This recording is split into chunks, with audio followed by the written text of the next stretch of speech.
नमस्कार प्यारे साथी, मैं राहुल पालीवाल आप सभी का स्वागत करता हूं आपके अपने परिवार रोजगार विद्यांकित में। उम्मीद है आप सभी स्वस्थ मस्त और बहुत अच्छे होंगे। तो चलिए आज की क्लास को शुरू करते हैं बिना किसी देरी के साथ में। उम्मीद है आप सभी स्वस्थ मस्त और बहुत अच्छे होंगे।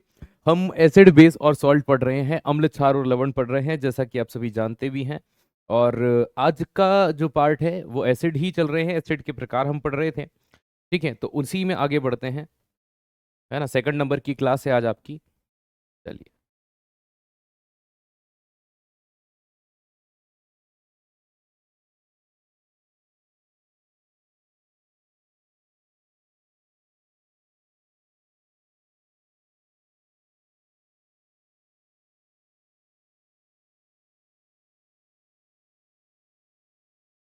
ठीक है, तो चलिए साथीगण शुरू करते हैं बिना किसी देरी के साथ। उम्मीद है आप शानदार होंगे। ठीक है, बहुत बढ़िया। तो प्यारे, आइएगा आज की क्लास को शुरू करते हैं। ठीक है ना। नमस्ते नमस्ते नमस्ते नमस्कार। ठीक, चलिए। राधे राधे नमस्कार। हम पढ़ रहे थे टाइप ऑफ एसिड के बारे में। ठीक है, तो हम पढ़ रहे थे भाई अम्ल के प्रकार के बारे में।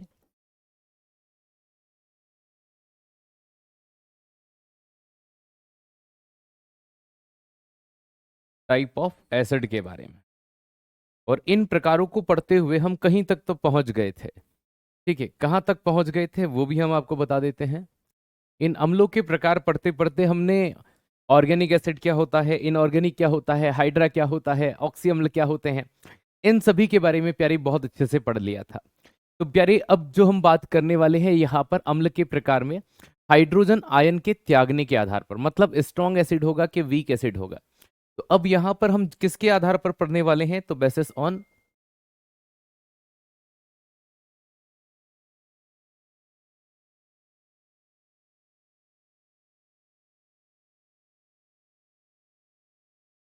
Hydrogen ions.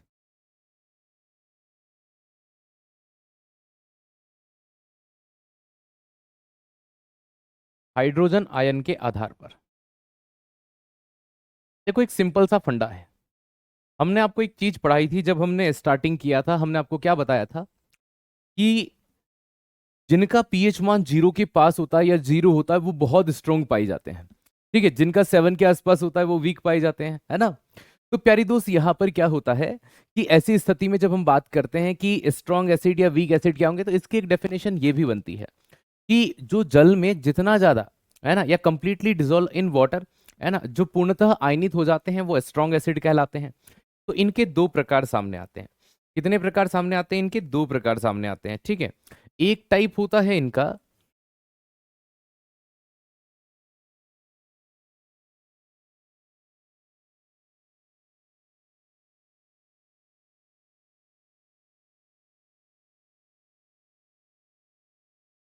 स्ट्रॉन्ग एसिड, एक होता है वीक एसिड।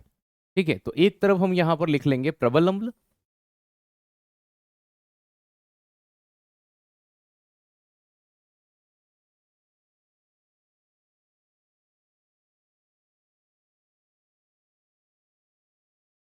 और एक तरफ हम यहां पर लिख लेंगे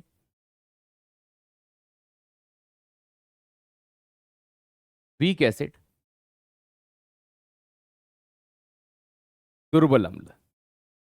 प्रबल का मतलब समझते हो ना, ताकतवर अम्ल, स्ट्रॉन्ग एसिड। तो जो प्रबल होगा, जो स्ट्रॉन्ग होगा, उसी की बात करेंगे।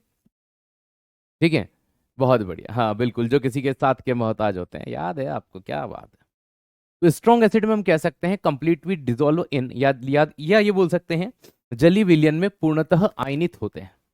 ठीक है, तो जो पूर्णतः आयनित होंगे वो हाइड्रोजन आयन क्या देंगे? ज्यादा देंगे। भाई सिंपल सी बात है। तो प्रोटॉन या हाइड्रोजन आयन ज्यादा देते हैं, उन्हें हम स्ट्रॉन्ग एसिड कहते हैं। तो जलीय विलयन में पूर्णतः आयनित होते हैं। तो हम एक लाइन लिख सकते हैं यहां पर कि जलीय विलयन में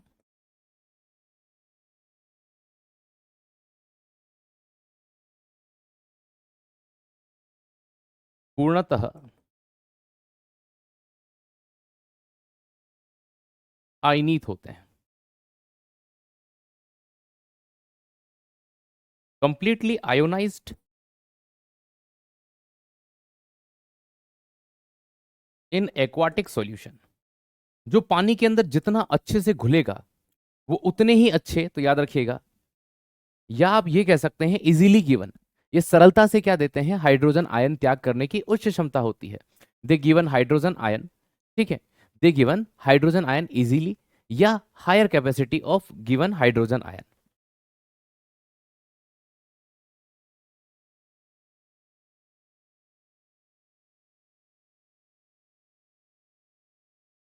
ये भी आप बोल सकते हैं,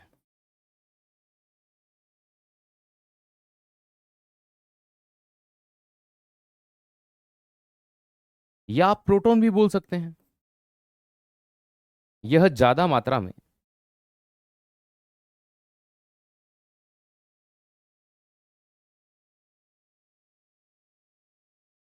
H+ या हाइड्रोजन आयन ही लिख लीजिए आप तो,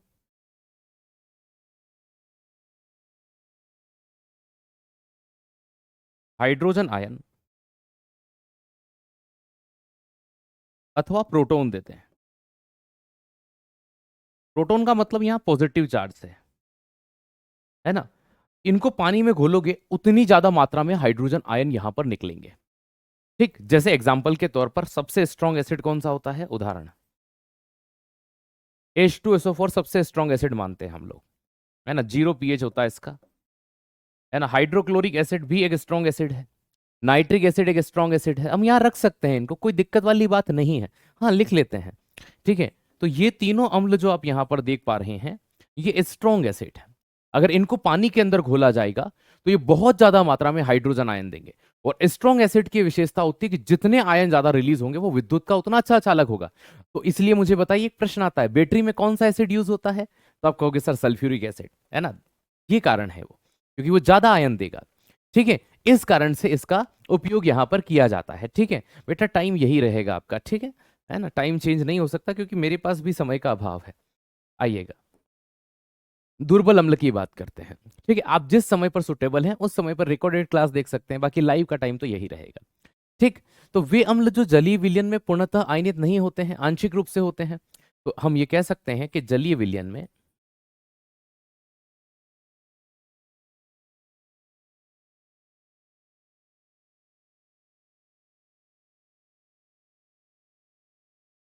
पूर्णतः आयनित नहीं होते हैं। तो जो जलीय विलयन के अंदर कंप्लीटली आयोनाइज नहीं होते हैं, तो हम उन्हें क्या कह देते हैं भैया, पानी के अंदर घूमेंगे घुलेंगे ही नहीं, तो कंप्लीटली आयोनाइज नहीं होंगे कि हाँ सर, तो इसीलिए हम इनको कह देते हैं। तो ये चीज ध्यान रखिएगा। तो हम ये कह सकते हैं, है ना, नॉट कंप्लीटली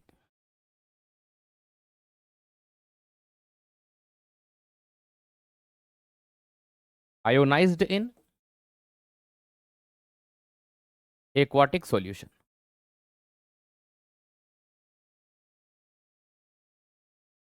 या हम ये कह सकते हैं कि जैसे ये ज्यादा मात्रा में हाइड्रोजन आयन दे रहे थे, तो हाइड्रोजन आयन का पूर्णतः त्याग नहीं करते। ठीक है, तो not sacrifice completely hydrogen ion. ठीक है, दे आर,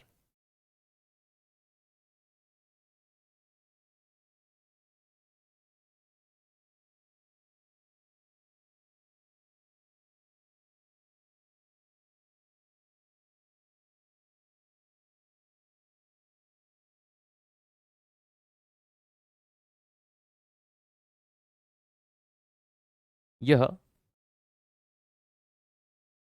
पूर्णतः हाइड्रोजन आयन नहीं त्यागते।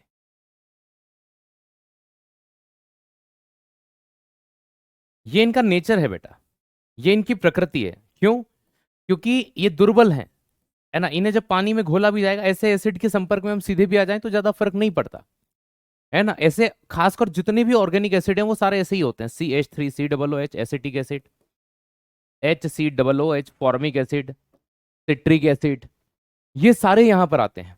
ठीक, तो हमने एक ही लाइन में इनको यहां पर बहुत अच्छे से समझने की कोशिश की। देखो सिंपल सी बात, जो स्ट्रांग वो है या जिसका पीएच 0 हो, 1 हो, 2 हो, है ना, या फिर वो हम मान लेते हैं कि जिनका पीएच वैल्यू क्या होता है भैया, है ना, 0 के पास होगा, हम उन्हें पानी में घोलेंगे तो वो बहुत ज्यादा मात्रा में क्या करेंगे, हाइड्रोजन आयन रिलीज करेंगे। ठीक, चलिए। बात समझ में आ गई आपको? ठीक, इतनी चीजें आपको यहां पर समझ में आई होगी। बहुत बढ़िया। ठीक है, चलिए, वेरी गुड। अब आपने दो तरह से अम्ल के बारे में और सुना होगा कि हाँ सर, हमने दो अम्लों के बारे में, कौन से अम्ल के बारे में हमने सुना होगा? हमको तो पता ही नहीं है। दो अम्लों के बारे में आपने और सुना होगा। ठीक, वो दो अम्ल कौन कौन से हैं? एक होते हैं सांद्र अम्ल, एक होते हैं तनु अम्ल।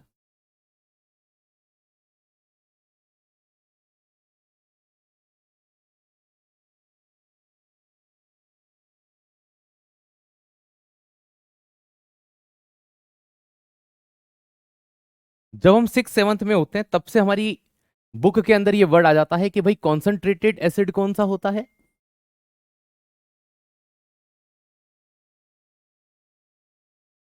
और डाइल्यूट एसिड कौन सा होता है।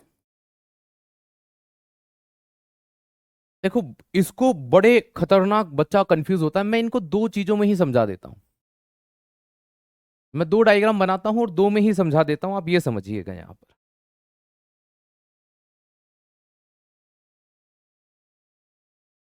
आप ये समझिए कि ये 100 ml के दो मैंने डिब्बे लिए हैं, इनमें एसिड वगैरह पानी मिलाकर मैंने कंप्लीट रखा है। पहले वाले में मैं क्या करता हूं, 40 ml पानी ले लेता हूं। ठीक, और 60 ml में क्या ले लेता हूं, H2SO4 ले लेता हूं। कि हाँ सर, अगले वाले में भी मैं क्या करता हूं, मैं 60 ml यहां पर पानी ले लेता हूं, और 40 ml में यहां पर क्या ले लेता हूं, H2SO4 ले लेता हूं। आपको दो बॉक्स दिखाई दे रहे हैं। कितने दिखाई दे रहे हैं? दो बॉक्स। अब आप एक चीज यहां अच्छे से देखिए, किसमें पानी ज्यादा है, ए में या बी में? किसमें एसिड ज्यादा है, ए में या बी में?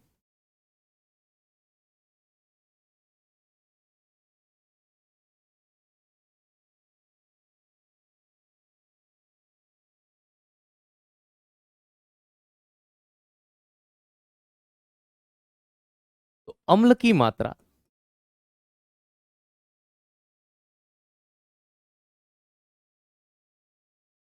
विलायक की तुलना में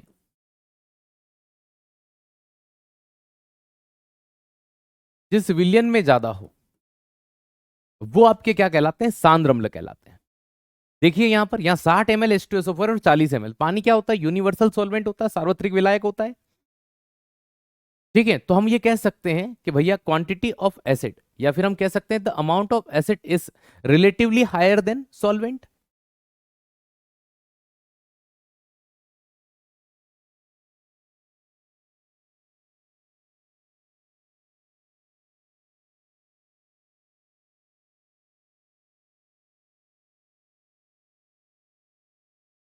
ठीक है,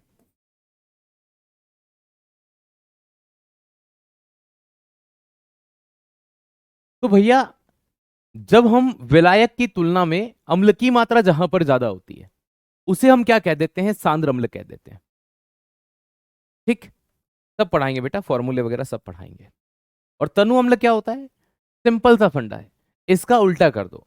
अम्ल की मात्रा विलायक की तुलना में जहां पर क्या हो जाए, अम्ल की मात्रा विलायक की तुलना में क्या होती है, कम होती है।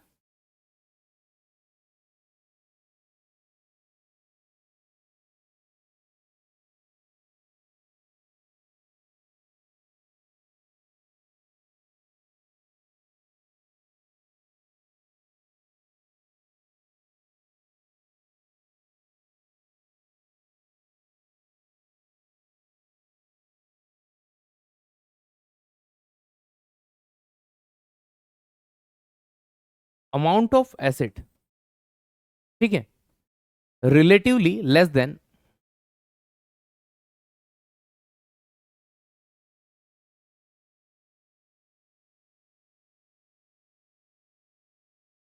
भाई किससे, सॉल्वेंट से। हम ऐसे किसी का भी बना सकते हैं गुरुजी, जी हाँ। आप कल को यहां पर 60 ml HCl ले सकते हो, बस ज्यादा होनी चाहिए, 50-50 नहीं चलता।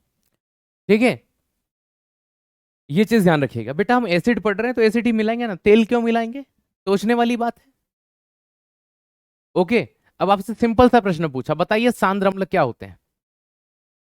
प्रश्न आ गया सांद्र अम्ल क्या होते हैं, चार ऑप्शन है ना। What is concentrated acid, option number A, ठीक है, विलायक में अम्ल की मात्रा ज्यादा हो, ठीक है, कोई भी विलायक है उसमें अम्ल की मात्रा ज्यादा हो, विलायक में अम्ल की मात्रा कम हो, ठीक है, अम्ल की मात्रा का प्रभाव नहीं पड़ता है, ठीक है, या किसी भी प्रकार के अम्ल का उपयोग किसी विलायक में करने पर वो सांद्र अम्ल कहलाता है।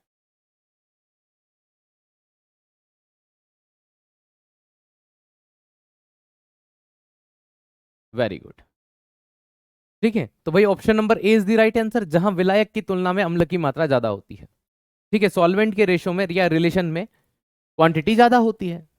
Very good. अब कुछ लोग क्या करते हैं, परमाणु हाइड्रोजन परमाणु की संख्या के आधार पर भी अम्ल के प्रकार बताते हैं।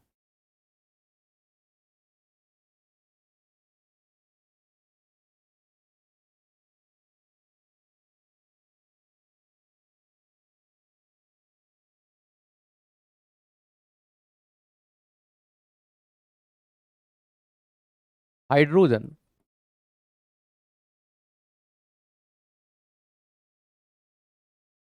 परमाणु की संख्या के आधार पर,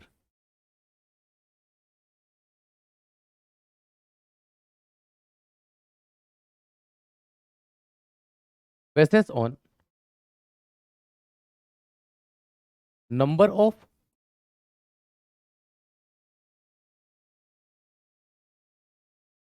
हाइड्रोजन एटम्स। तो हाइड्रोजन परमाणु की संख्या के आधार पर अम्ल के कुछ प्रकार होते हैं और ये इतने सरल होते हैं कि आजकल यहां से प्रश्न पूछे जाते हैं। जैसे मान लीजिए मैंने एक प्रश्न दिया कि बताइए डाइप्रोटिक एसिड कौन सा है, which is the diprotic acid. अब एक बार पढ़ना होता है इसको, एक बार पढ़ने पर ही ये सवाल हमेशा सही हो जाते हैं।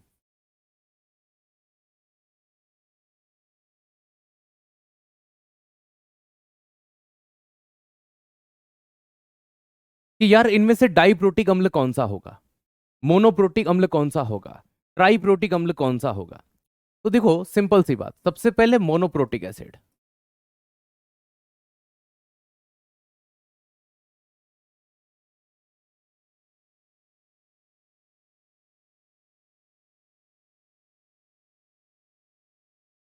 नंबर दो,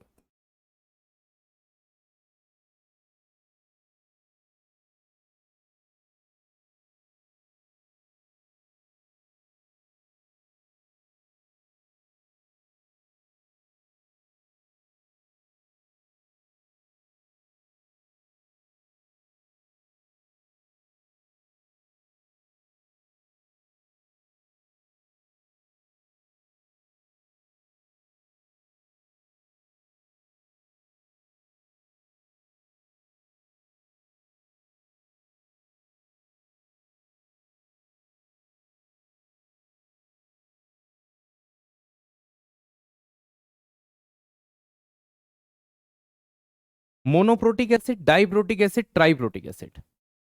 देखो सिंपल सा फंडा है ना, कुछ भी नहीं होता ऐसा। जब भी कोई मोनोप्रोटिक एसिड होगा, सिंपल सा फंडा है, वहां पर एक हाइड्रोजन होगा। जब भी दो हाइड्रोजन हो, वो डाइप्रोटिक होगा। जब भी तीन हाइड्रोजन हो, वो ट्राइप्रोटिक हो देगा। More than three hydrogen,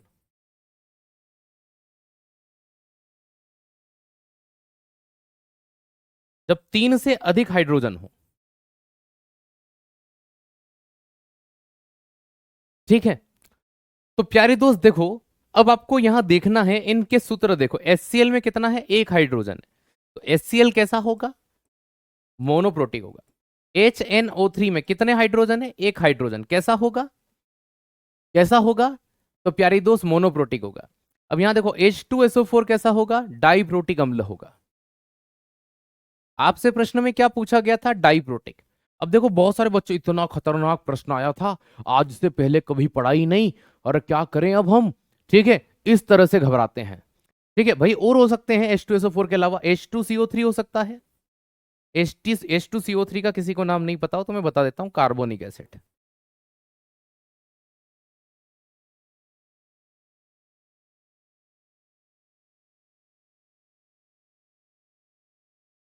cold drink वगैरह के अंदर यही प्रकार का अम्ल पाया जाता है। ठीक, ये इस तरह के नए प्रश्न है बेटा, ये आ रहे हैं, याद रखिए इनको। ठीक है, चलिए इसी तरह से ट्राइप्रोटिक में क्या हो जाएगा? ट्राइप्रोटिक के अंदर हम किसको लें? हाँ, वो ले लेते हैं फॉस्फोरिक एसिड को, H3PO4।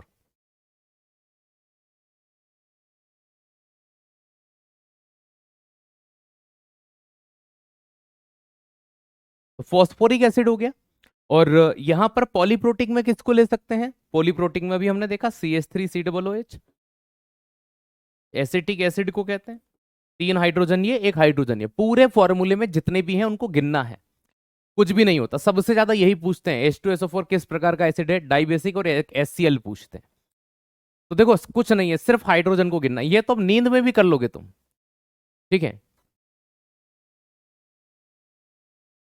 बात समझ में आई? तो अब तो ये नींद में भी उड़ा दोगे, कोई बहुत हार्ड नहीं है ये, है ना, कोई बहुत टफ नहीं है ये। चलिए,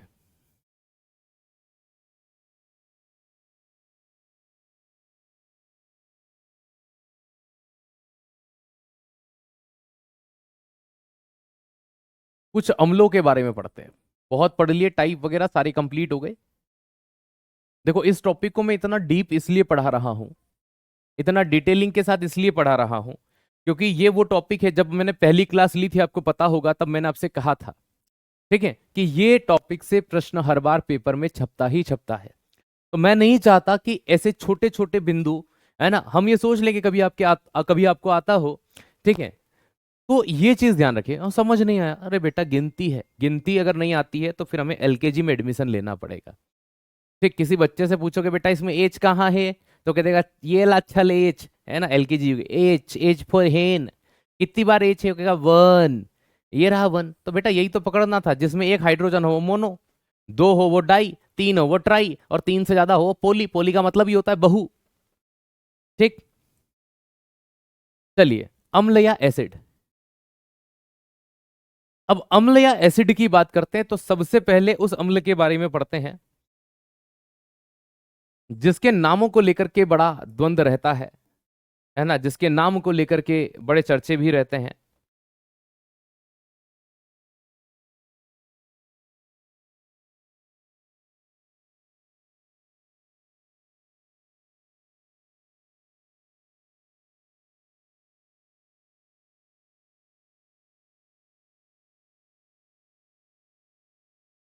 H2SO4।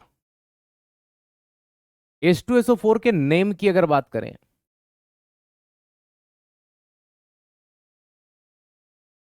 सल्फ्यूरिक एसिड,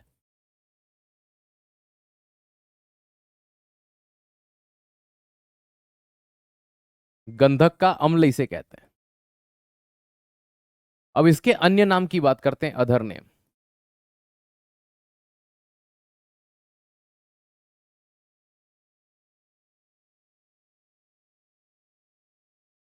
अन्य नाम में सबसे पहले इसे कहते हैं कुछ लोग तेजाब। ठीक है, तेजाब मतलब एसिड, एक नाम इसका क्या हो गया, तेजाब हो गया। ठीक, ठीक है, तो एक नाम क्या हो गया, है ना, ये चीज ध्यान रखिएगा। शायद गलती कर दी हमने आपको सबके कमेंट्स दिखा करके, हम चाहते थे कि आप देख पाए, लेकिन है ना, अगर आपको ये लग रहा हो तो फिर हम ये वापस से बंद करवा देते हैं। ठीक है, क्योंकि फोकस हट गया है आपका क्लास पे से। ठीक,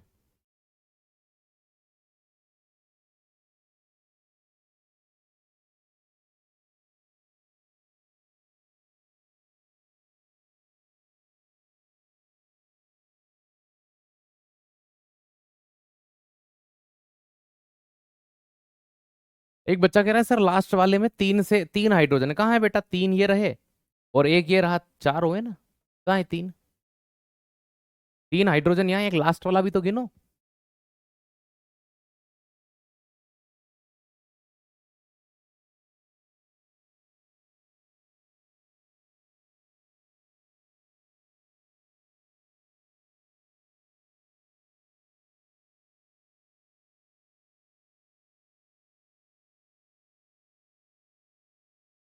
अरे मजाक कर रहा हूँ, आ जाओ इधर। ठीक है, ऐसा सीरियस होगा सारे के, हाँ सर दिख रहे हैं, सर नहीं दिख रहे हैं सर। अरे मजाक कर रहा हूँ, पढ़ लो, आ जाओ। ठीक है। देखो भावनाओं में बह रहे हैं खतरनाक वाले ही। ठीक है। वारे, क्लास पे फोकस नहीं करेंगे, ये पढ़ेंगे नहीं है, और ऐसी बातें करवा लो इनसे। चलिए, तो इसका अन्य नाम, पहला नाम तेजाब होता है। क्या बोलते हैं इसको? तेजाब बोलते हैं। कुछ कुछ लोग इसे तेल की तरह दिखता है इसलिए फेक ऑयल भी कह देते हैं, नकली तेल कह देते हैं, भ्रम हो जाता है कभी कभी, तो नकली तेल कहते हैं। कुछ लोग इसे इसी कारण से ऑयल ऑफ विट्रियोल कहते हैं। है ना? क्यों कहते हैं? क्योंकि मैं लिख भी देता हूं, गाढ़ापन होता है, थिकनेस होती है इसमें, गाढ़ापन होता है इसलिए तेल की भांति दिखाई देता है ना? गाढ़ापन होता है, थिकनेस होता है। अरे यार, मैं फिरकी नहीं ले सकता क्या आप लोगों की? यार हैं, कैसी बात करते हो यार। ठीक है, तो तेजाब कहते हैं, कुछ ऑयल ऑफ विट्रियोल कहते हैं, कुछ बेटरी एसिड भी कहते हैं। ठीक है, बेटरी का अम्ल कहते हैं। अब इसका पीएच वैल्यू भी कभी कभी पूछ लेते हैं, तो पीएच इसका याद रखिएगा 0। ठीक है, सबके तो नहीं, कुछ के याद रखना है अपने को। पीएच 0 होता है। अब क्या यूज होते हैं इसके, क्या उपयोग होते हैं? सल्फ्यूरिक अम्ल का सबसे ज्यादा यूज होता है फर्टिलाइजर में, उर्वरक, फर्टिलाइजर। ठीक। इसके अलावा फर्टिलाइजर इंडस्ट्री के अंदर यूज करते हैं, कुछ लोग पेंट इंडस्ट्री में भी यूज करते हैं।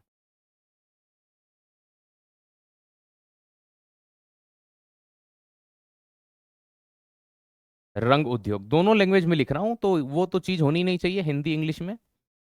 ठीक है, नंबर थर्ड।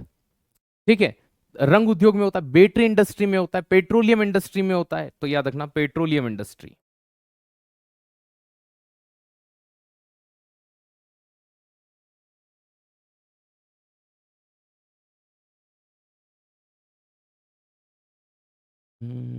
एक मुझे याद नहीं आ रहा है यार, एक बड़ा प्यारा था, क्या था?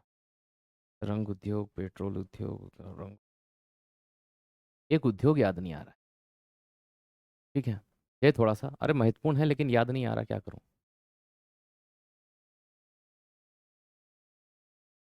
इंडस्ट्री, ये ओ हो गया है ना गलती से, ये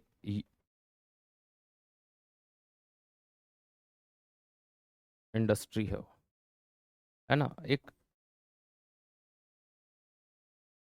एक फेमस उद्योग है, मेरे माइंड से स्लीप हो रहा है। हाँ, ये लिखा तो है, बैटरी उद्योग।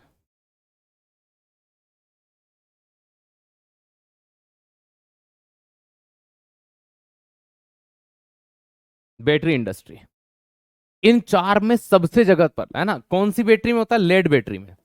सबसे ज्यादा इंडस्ट्री में इस अम्ल का यूज होता है, इसीलिए इसे किंग ऑफ केमिकल कहा जाता है,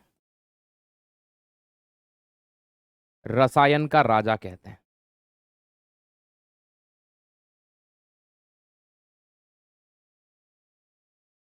किंग ऑफ केमिकल, रसायनों का राजा किस अम्ल को कहा जाता है? वो इसी को कहते हैं। ठीक है, तो ये मुख्य रूप से वे इंडस्ट्री है जहां सबसे ज्यादा, हालांकि कुछ जगह पर मेडिसिन इंडस्ट्री में भी यूज होता है, प्लास्टिक इंडस्ट्री में भी कहीं कहीं यूज होता है, लेकिन ये वो इंडस्ट्री है जो बिना इस एसिड के रन नहीं हो सकती। अब आप ये सोच रहे होंगे सर कि इससे ऐसा क्या बनता है? अरे भाई, हर बार जैसे आप ये समझिए कि घर में नमक होता है, अपन आटा लगाते हैं, रोटी बनाते हैं, अब नमक की रोटियां नहीं बन रही, लेकिन स्वाद के लिए क्या मिला रहे हैं कि सर नमक मिला रहे हैं। इसी तरह से कई इंडस्ट्रियों के अंदर इस एसिड को यूज में लाया जाता है ताकि वो काम इजीली हो सके। ठीक है, कहीं कहीं पर साफ सफाई के लिए भी यूज में लाते हैं। चलिए, अगले पे आते हैं, नंबर 2।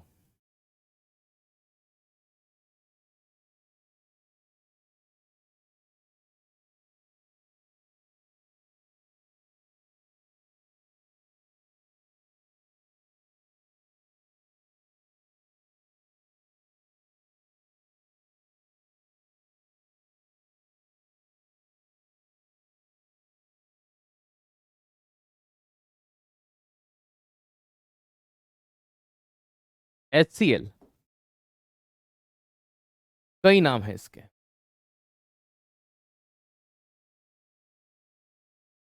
हाइड्रो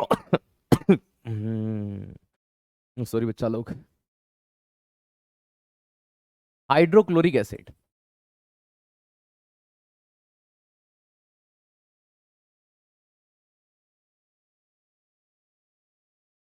हाइड्रोक्लोरिक अम्ल। ठीक है, और भी कुछ नाम है। म्यूरिएटिक एसिड भी इसी का नाम है।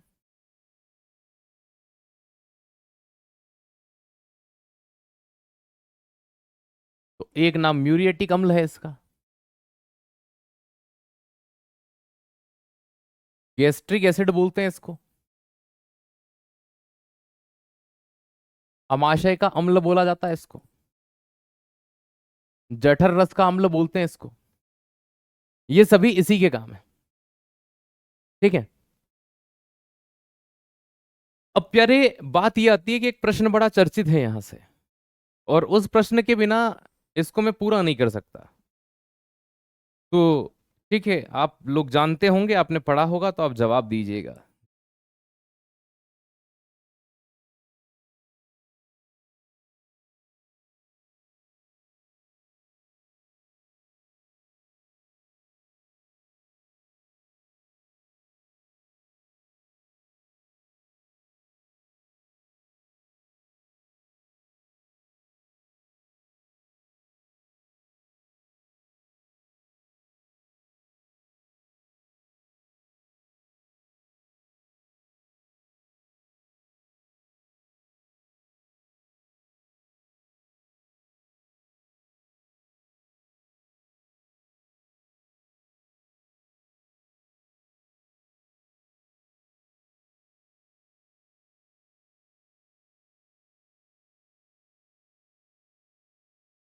अरे इतना कलर तो हिंदी में इंग्लिश में समझ जाते होंगे यार।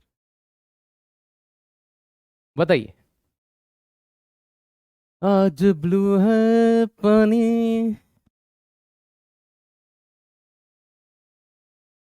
इस प्रश्न को देखकर मुझे वही बात आती है कि तुझसे मोहब्बत है, ये तुझे बता दूं क्या। तुझसे मोहब्बत है, ये तुझे बता दूं क्या। आज, आज दिलों के राज बता दूं क्या। आज दिलों के राज बता दूं क्या। कमबख्त तेरे फैसले से डर लगता है।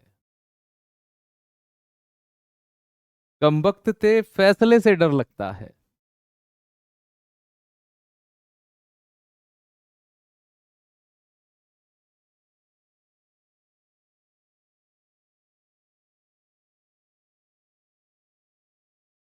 चल छोड़, मैं रहने देता हूं। चल छोड़, मैं रहने देता हूं। ये अधूरापन ही तो जीने का मजा देता है। चल छोड़, मैं रहने देता हूं। ये अधूरापन ही तो जीने का मजा देता है। तो प्यारे दोस्त, देखो क्या होता है, हम लोग बहुत अच्छे से पढ़ते हैं कि HCl अम्ल जो होता है वो लाल लिटमस को नीले में बदल देता है। ठीक है, ठीक उसी तरह से यहां पर इसका सही जवाब ऑप्शन नंबर डी हो जाएगा, नन ऑफ दिस, कोई नहीं। क्योंकि शायद आपने एक बार प्रश्न को पढ़ा नहीं। मैं आपसे गुजारिश करूंगा, मैं आपसे अनुरोध करूंगा कि आप एक बार पुनः इसको पढ़ें। क्योंकि जैसे मैंने कहा ना कि रहने देता हूं, ठीक उसी तरह से ये प्रश्न भी था। मजा नहीं आया तो मुझे भी मजा नहीं आया, एक का भी जवाब सही नहीं आया। है ना, मैं कौन सा शायर हूं, मैं तो ऐसे ही कुछ लाइनें, ये तुम जवाब दे रहे थे तब तक क्या ही करते, तो बोरियत हो रही थी तब हम कुछ तुकबंदी कर लेते हैं। तो मजे के लिए नहीं कर रहा था, मुझे भी मजे नहीं आया, एक का भी जवाब सही नहीं आया। ठीक है, एक का भी जवाब सही नहीं आया तो मुझे भी मजा नहीं आया इस प्रश्न में। अब क्यों नहीं, अब देखो, अगर यहां पर, है ना, एसिड वर्ड आता, अम्ल आता, तो अम्ल जो होते हैं वो लिटमस को नीला करते हैं कि क्या करते हैं, तो भैया अम्ल जो होते हैं वो लिटमस को लाल कर देते हैं। और जो क्षार होते हैं वो नीला कर देते हैं। अब आप कहोगे सरमार साहब पागल हो क्या, फिर यहां नन आंसर कैसे आ गया।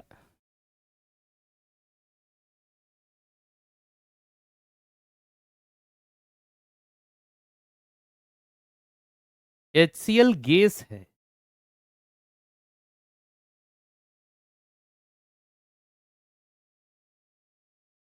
अम्ल नहीं है। शायद आपको, यहां देखिए, यहां HCl गैस की बात हो रही है, मैंने एसिड वर्ड नहीं लिखा है।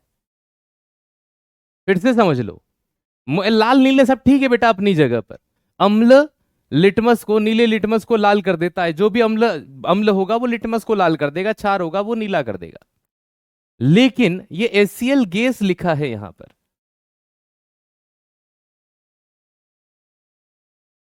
ठीक है, तो यहां पर नन आंसर आएगा, ये चीज ध्यान रखिएगा।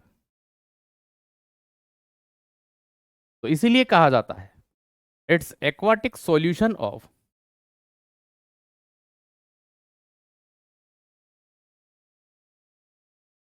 Hydrogen and chlorine gas.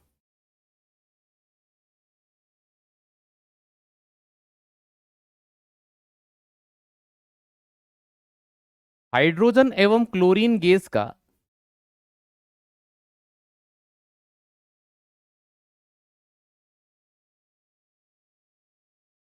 जलीय विलयन HCl अम्ल कहलाता है, न कि HCl गैस जो है वो। समझ में आया?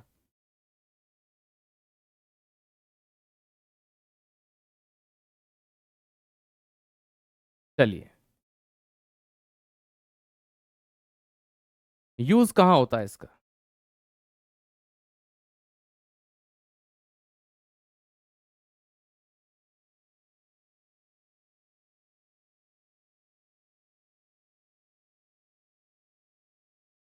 धातु से जंग हटाने में।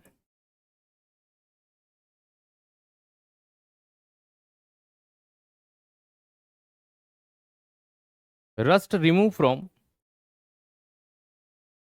मेटल। एक जैसे मैंने प्रश्न पूछ लिया कि लोहे पर जंग लगी हुई है, किस अम्ल से आप उसकी जंग हटा सकते हैं, तो आप कहोगे सर हमको पता है। ठीक है, तो वो चीज नहीं करनी है। तो धातु से जंग को हटाने के लिए इसका यूज बड़े पैमाने पर किया जाता है, ये चीज ध्यान रखिएगा। ठीक, और है ना, इसका एक चीज और ध्यान रखिएगा इसमें,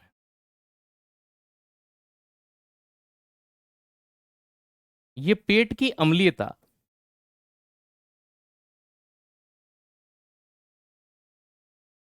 acidity of stomach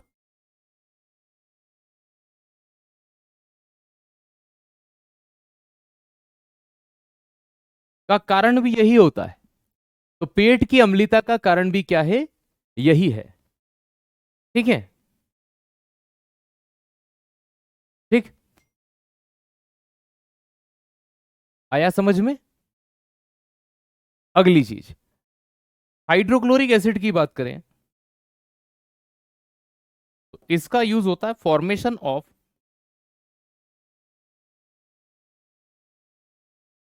aqua regia, Amalraj बनाने में।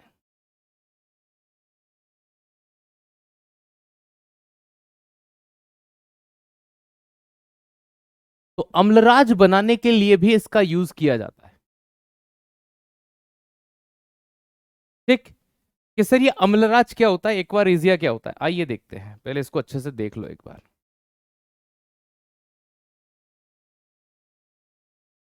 ठीक, ये हो गया। चलिए, यूजेस में हमने एक ही पॉइंट लिखा है, और यूज कहां होता है? नंबर 2, कुछ मेडिसिन इंडस्ट्री में भी यूज करते हैं इसका, औषधि उद्योग में। इससे औषधि नहीं बनेगी, लेकिन औषधि उद्योग में यूज होता है। कहीं कहीं पर पेंट इंडस्ट्री में भी इसका यूज किया जाता है कुछ क्वांटिटी के अंदर। ठीक है, लेकिन एग्जाम में सिर्फ या तो यही पूछेंगे, दूसरा नहीं पूछते, या फिर एक ये पूछेंगे अम्लराज बनाने में। अब आते हैं अम्लराज के ऊपर।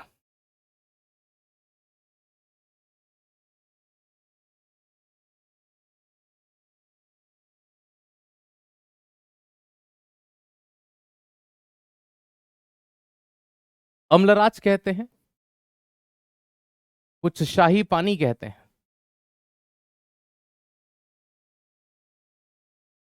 और कुछ एक्वारेजिया कहते हैं।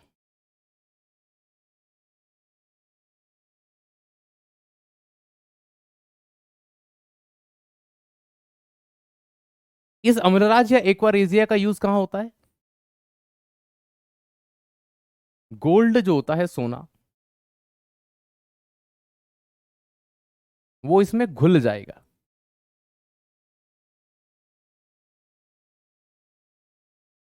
डिजोल्व हो जाएगा। तो गोल्ड डिजोल्व इन एक्वारेजिया, ऐसा मिश्रण होता है। हाँ, इसीलिए प्रश्न आता है, बताइए ज्वेलर्स किस अम्ल के मिश्रण का उपयोग करते हैं? ज्वेलर्स, आपके यहाँ ज्वेलर्स को हिंदी में क्या कहते हैं? हमारे यहाँ सोनार कहते हैं, है ना। कहीं कहीं पर सोनार को ही सुनार कहते हैं।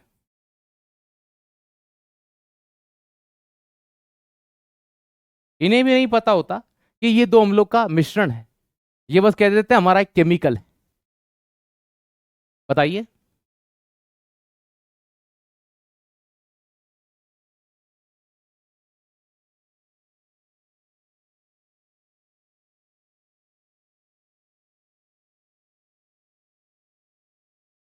सुनार कहते हैं।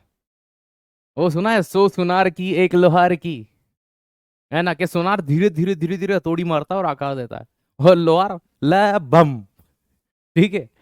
तो एक्चुअल में क्या होता है, दो अम्लों का ये मिश्रण होता है, HNO3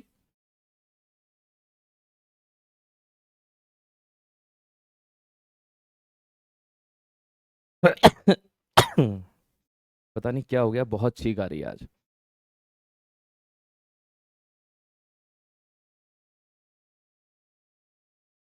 और हाइड्रोक्लोरिक एसिड, HNO3 और HCl।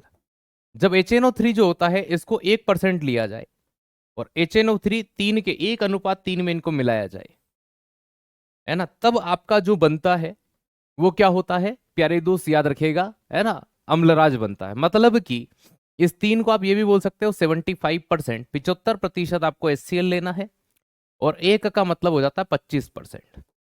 25% आपको HNO3, मान लीजिए मुझे 100 ग्राम या 100 ml क्या बनाना है ना, एक्वारेजिया अम्लराज बनाना है, तो मैं क्या करूंगा, 25 ml जो होता है, ठीक है, ये चीज ध्यान रखिएगा, है ना। ये क्या होगा, यहां पर अगर मैं 25% क्या ले लूंगा, है ना, 25 ml क्या ले लूंगा, HNO3, और 75 ml HCl ले लूंगा, तो एक्वारेजिया बन जाएगा। इतनी चीजें आपको यहां पर समझ में आई होगी बहुत अच्छे से। तो अम्लराज, शाही पानी, एक्वारेजिया बनाने में, है ना। चलिए,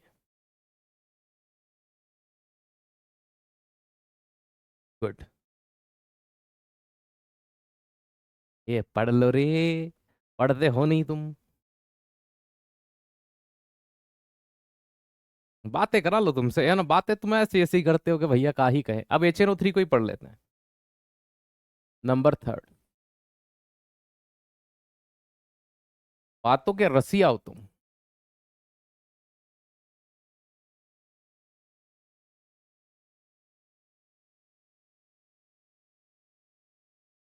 HNO3 को कहा जाता है nitric acid.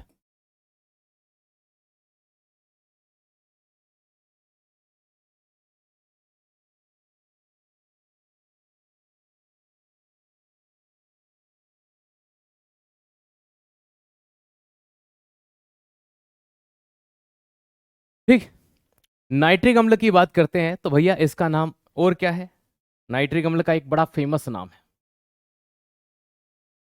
Spirit of nitrate कहते हैं इसको। आज माइंड भी थोड़ा सा, वो मोबाइल हैंग नहीं हो जाता थोड़ी देर में चल रहा है, वैसा काम कर रहा है। नहीं तो ऐसा मेरे साथ होता नहीं है। ठीक है, जैसे कि वो बैटरी वाले में एक पॉइंट में मुझे याद एकदम थोड़ा लेट आया, यहाँ इंसान है यार हम भी, लेकिन हो सकता है कुछ ना कुछ हुआ हो। ठीक है। मस्तिष्क के अंदर यूज क्या होते हैं, इसके उपयोग क्या होते हैं? इसको हल्के में नहीं लेना रे बाबू, बड़ा खतरनाक होता है ये। सबसे पहला उपयोग तो भैया वही लिख दो, अम्लराज, और फ्री हो जाते हैं इसको लिखकर, इन एक्वारेजिया। दूसरा उर्वरक बनता है इससे। अब आप कहोगे सर H2SO4 का भी तो हुआ था। हाँ, इसका भी होता है नाइट्रिक एसिड बनाने में। ठीक है। और कहां पर होता है सबसे महत्वपूर्ण, इन एक्सप्लोजिव।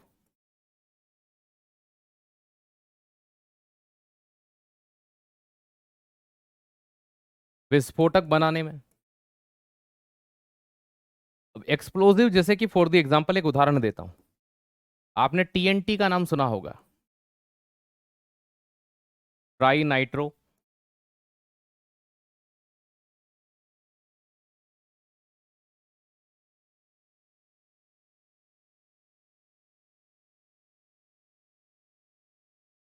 टॉलुइन।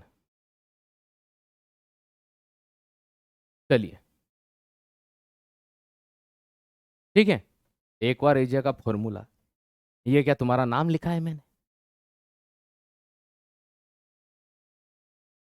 दोनों ही कॉन्सेंट्रेट होते हैं, ये भी सांद्र होगा।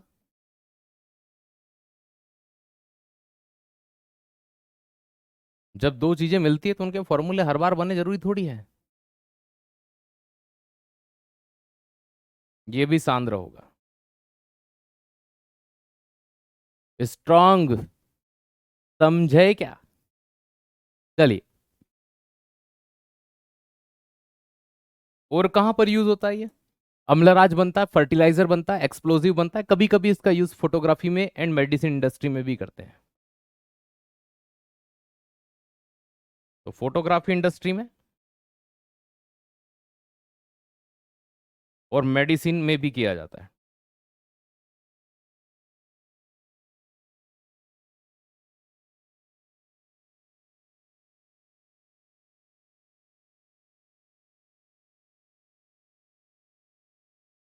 देखो, है ना, फोटोग्राफी अगर आप ऐसे लिखोगे तो हिंदी में ठीक है, नहीं तो चलचित्र लिख लेना। चलचित्र एवं औषधि उद्योग में। हाँ, वो कहेंगे ना फिर, सर हिंदी नहीं लिखा आपने। तो फोटो का हिंदी होता है चलचित्र। ठीक है। तो इनमें मुख्य रूप से किसका यूज होता है? नाइट्रिक एसिड का यूज होता है, HNO3 का यूज होता है। तो HNO3 का यूज आपको यहां भी देखने को मिल जाएगा। अब बात कर लेते हैं CH3COOH acetic acid, ethanoic acid.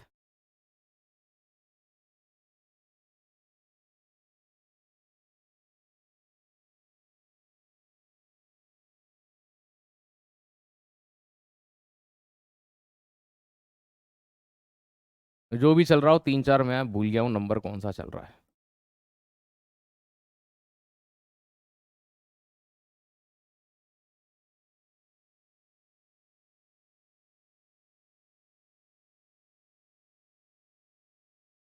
CH3COOH। CH3COOH का एक नाम और है,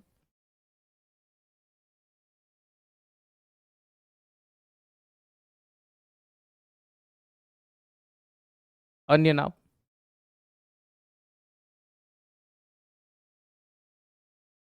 एथेनोइक एसिड। ठीक है।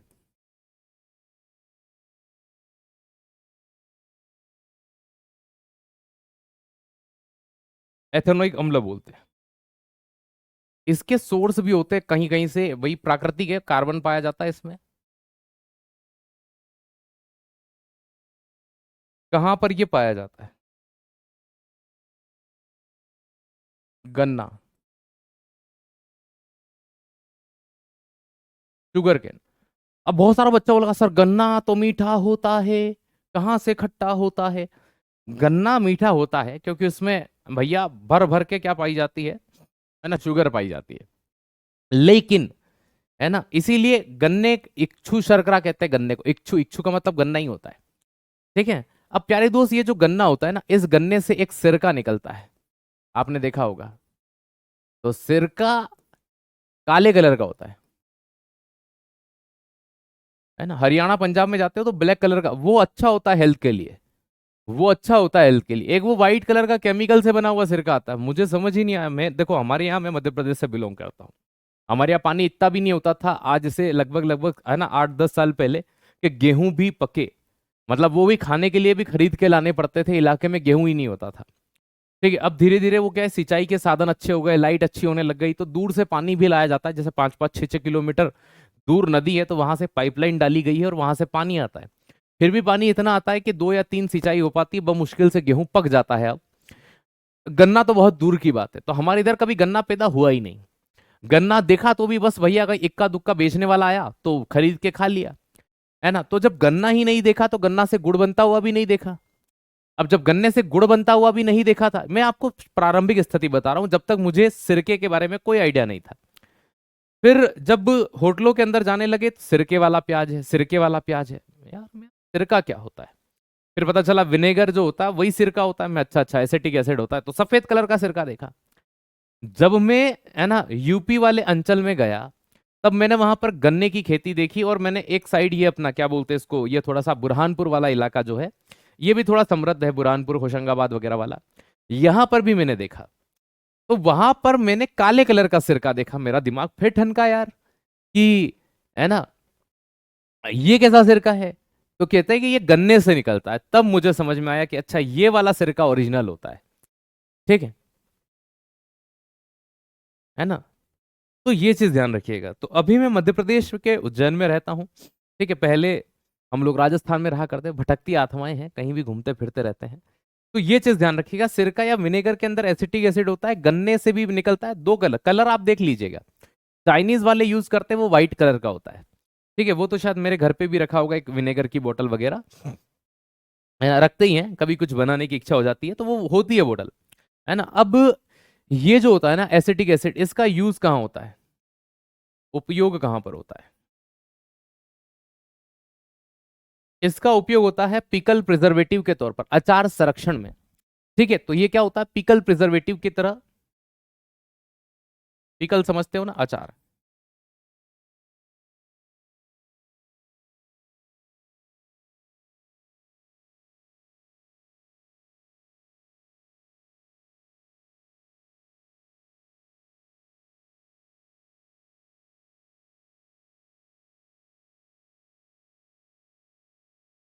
अचार के संरक्षण में, कि सर अचार के संरक्षण में इसका यूज क्यों करते हैं। आपने कई बार देखा होगा, हम अचार का एक डिब्बा लेके आते हैं, बाजार का अचार थोड़ा सा ज्यादा खट्टा होता है, विनेगर होता है उनके अंदर। लेकिन कभी अचार के आइट साइड में फफूंद आ जाती है, बैक्टीरिया आ जाता है, तो वो जो होते हैं ना, तो ये बैक्टीरिया किलर होता है, बैक्टीरिया को मार देगा।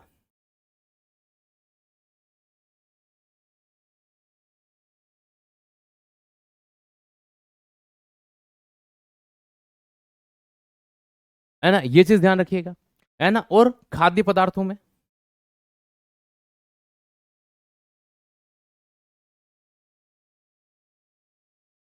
कोई भी चाइनीज आइटम बिना विनेगर के नहीं बनता है। ठीक है, हमारे यहाँ आ जाना सर विनेगर सिर का, अरे भैया मैं तो बता रहा हूँ ऐसा। ठीक है, बाकी खाइएगा, चलिएगा, है ना। आज के लिए इतना बहुत है, शुक्रिया, धन्यवाद। समय हो चुका है, बच्चे बोल रहे हैं, हाँ बिल्कुल हो चुका है यार। कल मिलते हैं। ठीक है, तो कल हम इन एसिड को कंप्लीट कर लेंगे, और फिर थोड़ा बहुत हम बेस पढ़ के और सॉल्ट पढ़ के कल कंप्लीट करने की कोशिश करेंगे। ठीक है, धन्यवाद, जय हिंद, जय भारत।